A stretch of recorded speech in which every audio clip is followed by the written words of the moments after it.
Здравствуйте! Это программа «Энергетика Якутии». Я, Татьяна Каракулова, и мои коллеги расскажем вам об основных событиях в отрасли. И вначале коротко о главных темах этого выпуска. Дорожно-транспортные происшествия становятся причиной отключения электроэнергии. Число сбитых опор исчисляется десятками.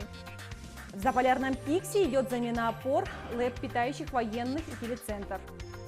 Председатель правительства Андрей Тарасенко ознакомился с особенностями работы Якутской ГРЭС-2. Дорожно-транспортные происшествия входят в тройку лидеров среди причин повреждения линии электропередачи. Также часто аварийные отключения электроэнергии происходят из-за несанкционированных работ в зоне ЛЭП. Только в этом году на территории Якутии зафиксировано 46 фактов внешнего воздействия. Подробности в нашем видеосюжете. Эта опора высоковольтной линии упала после того, как в нее въехал микроавтобус. Жители сразу нескольких улиц Мархи остались без электричества. На ликвидацию последствий аварии потребовалось несколько часов. И подобные происшествия, связанные с внешним воздействием на объекты энергетики, происходят регулярно. Времени, конечно, занимает это, опять же, наши основные направления. Это капремонт, техобслуживание, оборудование. Сдвигаются все планы. Задействуем персонал, технику. Это в нерабочее время также происходит в основном. Чтобы такого не происходило, энергетики вынуждены напоминать водителям об опасности несоблюдения правил дорожного движения рядом с энергообъектами. Ведь в этом случае есть риск не просто оставить потребителей без света, но и причинить себе вред от поражения током. Большие проблемы создают грузовики и манипуляторы, работающие под проводами. Согласно нормативным документам, объекты, конечно, периодически осматриваются, есть периодичность установленная. Если в момент осмотра зафиксируется, что работы какие-то несанкционированные ведутся, тогда, да, конечно, будут остановлены, прекращены эти работы. Не так давно местом притяжения грузовиков был район Хатын-Юрякского шоссе. Здесь прямо под проводами водители устраивали парковки. После проведенной разъяснительной работы машины ставить перестали. Впрочем, некоторых нарушителей не останавливают даже крупные штрафы. В селе Алсардах Верхоянского района Сахаэнерго запустила в работу новую дизельную электростанцию. В ней 4 дизель-генераторные установки мощностью 30 и 15 киловатт. Кроме того, здесь есть мастерская и комната отдыха для персонала.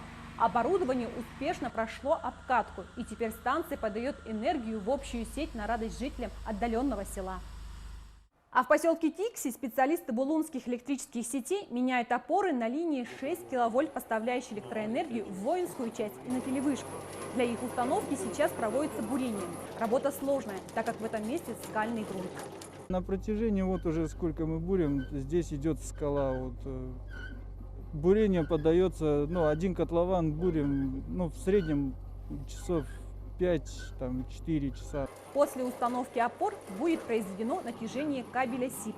Это позволит избежать перехлеста проводов во время сильной пурги, а значит, что телевизионный сигнал для жителей Тикси не прервется при любой погоде. Председатель правительства республики Андрей Тарасенко осмотрел якутскую ГРЭС-2, после чего здесь же провел совещание. Премьер посетил музей станции, узнал некоторые особенности работы энергетического оборудования, зайдя в машинный зал и главный щит управления. На совещании вместе с генеральным директором ПАО «Якутскэнерго» Алексеем Стручковым были обсуждены приоритетные вопросы развития энергетики региона. Подробнее о прошедшей встрече нам рассказал генеральный директор ПАО «Якутскэнерго» Алексей Стручков. Алексей Александрович, недавно председатель правительства Якутии Андрей Тарасенко провел рабочую встречу с энергетиками на якутской ГРЭС-2. Каковы ее итоги?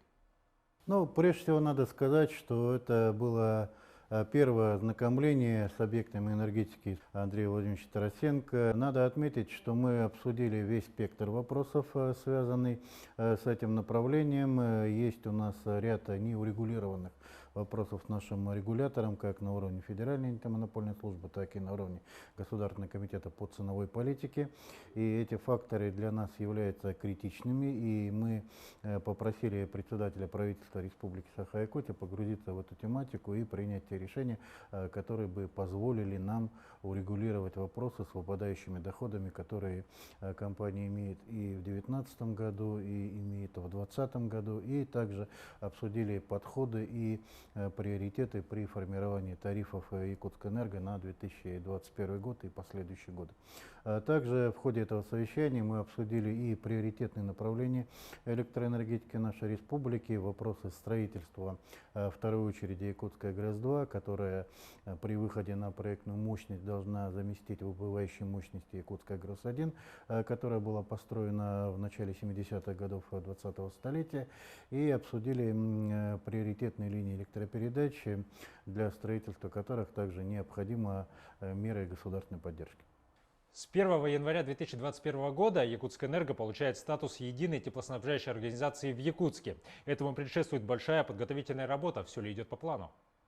Ну, прежде всего надо сказать, что в июне текущего года постановлением администрации городского города Якутск была актуализирована схема теплоснабжения города Якутска. И в этой схеме определено, что с 1 января 2021 года функции единой теплоснабжающей организации на территории городского округа город Якутск будет осуществлять ПАО Якутскэнерго. Это означает, что теперь все отношения с потребителями будут иметь Якутскэнерго. И, соответственно, у нас будут отдельные договора со всеми ресурсоснабжающими организациями, которые находятся на территории города Якутска. Их 32 организации.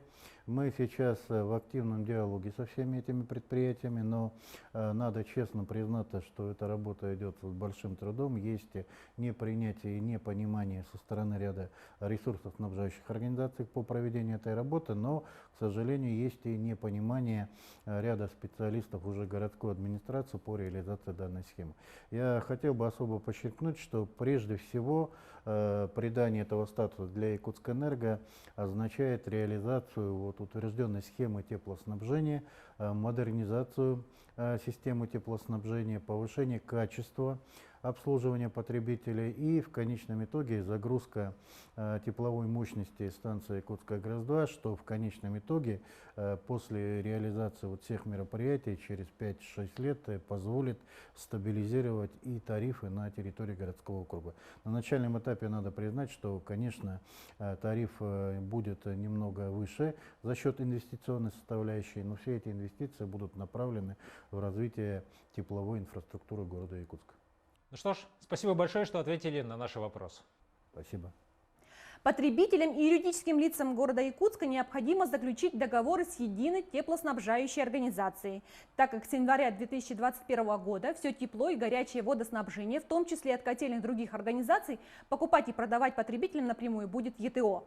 Что изменится для потребителя? Ну, понятно, что у потребителя появятся договорные отношения с ПАО Якутскэнерго. Те договоры, которые заключены с другими теплоснабжающими организациями, будут расторгнуты. Юридическим лицам нужно будет перезаключить договоры. Для физических лиц в принципе ничего не изменится. То есть вы просто увидите теперь эти начисления в другой платежке. Пресс-служба ПАО Якутскэнерго заняла второе место в номинации «Лучшая пресс-служба региональных компаний топливно-энергетического комплекса». На днях Оргкомитет Всероссийской премии для журналистов и пресс-служб «Медиатек» огласил список победителей. Всего на федеральный этап поступило 586 заявок из 61 региона страны. Для нас команда профессиональных журналистов, которая у нас сложилась, имеет огромнейшее значение. Для такой компании, как Якутскэнерго, необходимо весь потенциал профессиональный, журналистский, направлять на информирование населения прежде всего о том, что происходит в компании. А специальный приз получила наша программа «Энергетика Якутии». Ее отметил экспертный совет премии, который возглавляет пресс-секретарь президента России Дмитрий Песков. Награда вручена за многолетнюю и профессиональную работу по широкому информированию населения о вкладе энергетиков в развитие России. И это все, о чем мы успели рассказать вам в этом выпуске. Всего вам доброго и до новых встреч!